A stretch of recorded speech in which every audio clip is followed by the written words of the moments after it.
objective is to be funny, are you doing a whole different kind of style, or does it change in any way? Yeah, go ahead. No, insofar as you're trying to be, I mean, it goes back to the answer you were just giving. You have to be truthful to the story you are in. And most of the times, it's not funny for the characters. It may be funny for the audience, but it's deadly serious for the characters because they're moved to fight. You know, words have failed them, and they've got to that point where nothing but a blow is going to solve it. I'd like to encourage, like if you look at Jackie Chan's work, I mean, he's made a conscious decision to go the Buster Keaton route, be funny in a lot of his. Let me just interject. When he started, he purposely planned himself as an anti-Bruce Lee. Right. Yeah. So I mean, but I'd like you to imagine what next Jackie Chan fight scene you look at, and especially some of his older work. Just imagine him with a serious face, and you can really, because some of what he does, people they don't accept it. They don't realize the art that he's really putting in there because it's of a lighter fare. Just imagine him with a serious face. If you imagine Jackie Chan with a serious face and or a scowl, you will like respect his work like 3 times more in what he's doing. He could easily have been considered Bruce Lee's successor, if not for just that. Well, it kind of is. But at the same time, you see movies that he's in that are directed by Sammo Hung, and then he doesn't crack a smile. But it's what Jackie does is it's not the fighting per se; it's how he fights that's funny, and also the how he reacts. Because Bruce never changed his Superman kind of approach. Jackie always plays it human, and the big difference is Jackie never wants to fight.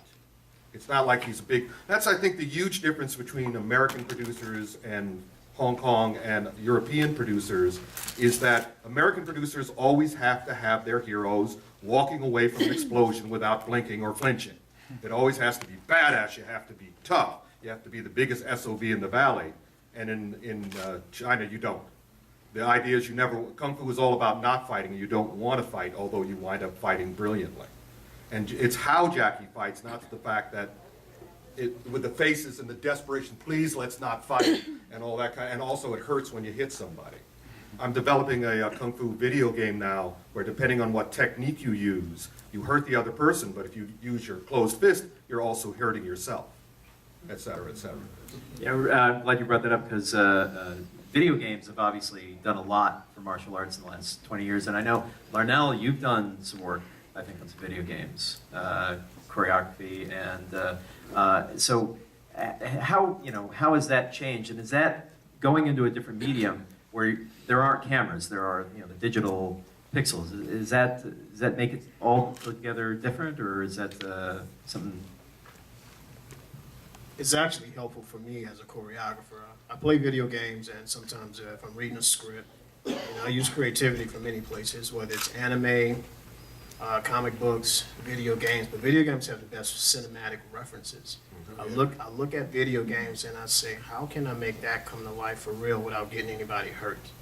And it's all part of the creative process. So sometimes I'm on YouTube for hours just researching, seeing what's out there, and a lot of times video games blow you away because they have a 360 perspective on their characters.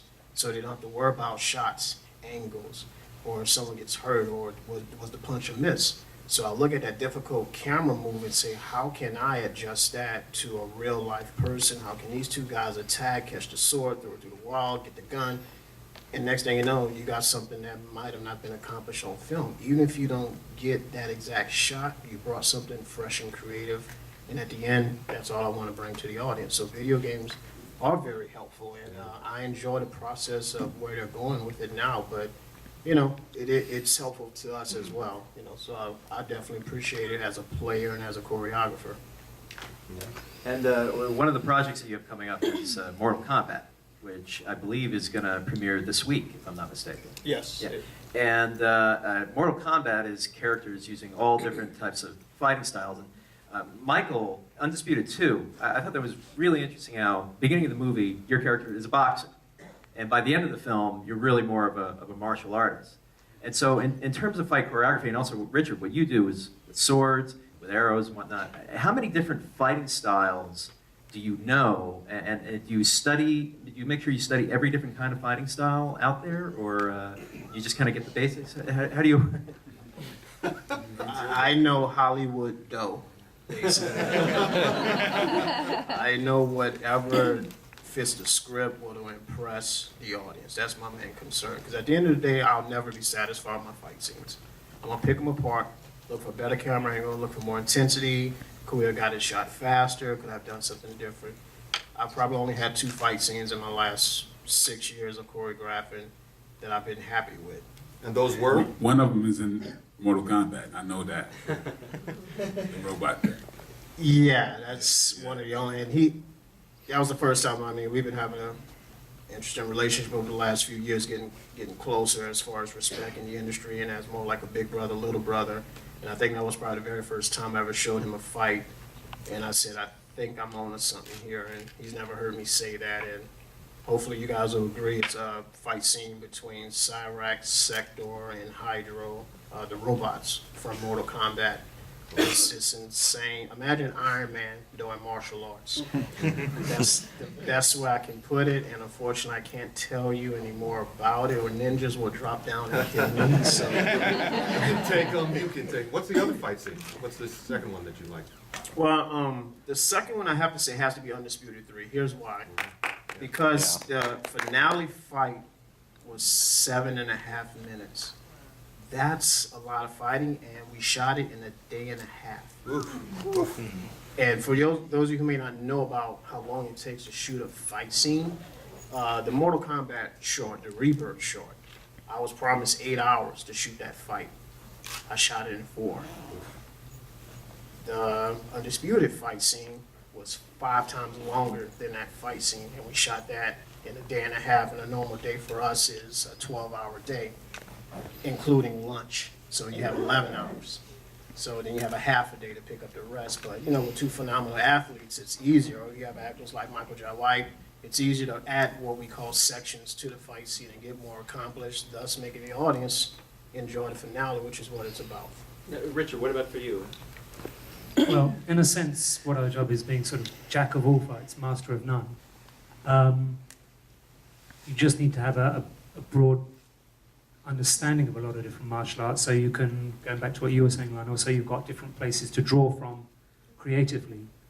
I've found that sometimes with some of the martial artists I've worked with, if you want to change what they're doing to make it read for camera, they can get a little upset because they feel that they're making a documentary about their particular martial art as opposed to, you know, a motion picture.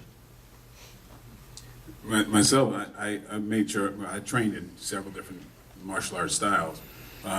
Two at both ends of the spectrum. One is Kyokushin, and another one is Wushu. And those are like, the one is like completely different from the other. Mm-hmm. And I've done Goju, Kobudo. I've got black belts in all these different styles. But that's my kind of philosophy on life, is to just be basically, I get a black belt in one style, put a white belt on in another, and therefore my characters might have different type of fighting styles or different manners. I mean, I'm supposed to do this film called The Moor, where I would really be playing up on the wushu I've done for a lot of years. And so I can't wait to really show that part, because it's I've luckily trained with Wu Ben in Beijing and just several places, and can't wait to show that side. Yeah. Guys like Sammo basically said the exact same thing that you did. Sammo Hung was one of the great choreographers in the world, that he didn't care what the style was. He was going to learn everything he could to make it look good on screen. Same thing with La Kalyung, who said that even though his family is Hung Gar and the Hung family fist, he wanted to learn everything, and he got to the point where somebody could show him a style and he could extrapolate it. because of course all the great kung fu is also personalized. Jackie is a sponge. Jackie first worked with Bruce Lee, so he took in Jeet Kune Do. He learned the Peking opera stuff in the school he started with. Then he Wing Chun, Hung Gar from Sammo, and then he developed his own circular style, which you can see him develop as he goes along. Because again, kung fu is all basically family styles that you adapt to yourself, so that's what the great kung fu guys did. For myself, I started in judo, went to jiu-jitsu, went to Wing Chun, now, given the beard, Tai Chi and Qigong. So, bingo. All right, let's take it out to the audience. I'm sure we got a lot of questions here. Yeah, right here. When you're doing choreography, I mean, how exacting is it in terms of? I mean, are you actually talking to an actor or an athlete and saying, "I want your right foot here, and then you need to take 2 steps back, and then you need to turn this way"? I mean, it seems like dance is that exacting, but with fighting, you actually have blows happening and cameras moving, and so how do you get it as exact as you want and still have flow to it? You just said it exactly. Yeah. It's that many intricate steps. Some people get the idea that they need to open up range for safety so they don't hit the actor, actress, etc. People, you have to tell them that, hey, your arm is this long. Take 1 step back and it can pass in front of her face. Camera doesn't read depth, meaning it doesn't read how close it is to the face. So you don't have to punch it. This is her nose. You don't have to punch this close. You can punch this far away and it'll still look like it was a hit to the face. Some people need those exact steps. Guys like Mike, he'll fall asleep if I tell him that. So, which is great, because then we move faster, we get more accomplished. But then you have these baby action stars that are being born every day in Hollywood, that they need to learn the basics. And sometimes, unfortunately, when they go learn a style real fast, because they want to feel tough, Krav Maga, some Israeli fighting or something. Those are one of the worst styles you've ever learned for film, because I have to untrain you how not to hurt somebody now, but your instructor is telling you be tough, pound somebody, do this. Then when you come to me, you have to say, okay, take that elbow, bring it 5 inches away, now bring it 10 inches away. So it is a long process with some people, then with some other people, it's a smooth process. Yeah, some of the best Chinese stars who everybody thinks are great martial artists actually started as dancers. Michelle Yeoh is a good example. And dancers that can adapt to this Bruce kind Lee. of, Bruce Lee. That's right, he was a great cha-cha dancer. He was a championship cha-cha dancer. By the way, just to establish that, his father was a Tai Chi artist and taught Bruce some Tai Chi, while of course he was taught by Yip Man, the great Wing Chun teacher. And then he built his own personalized style, which was a combination of boxing and everything else. Boxing, by the way, for whoever mentioned it before, is a martial art.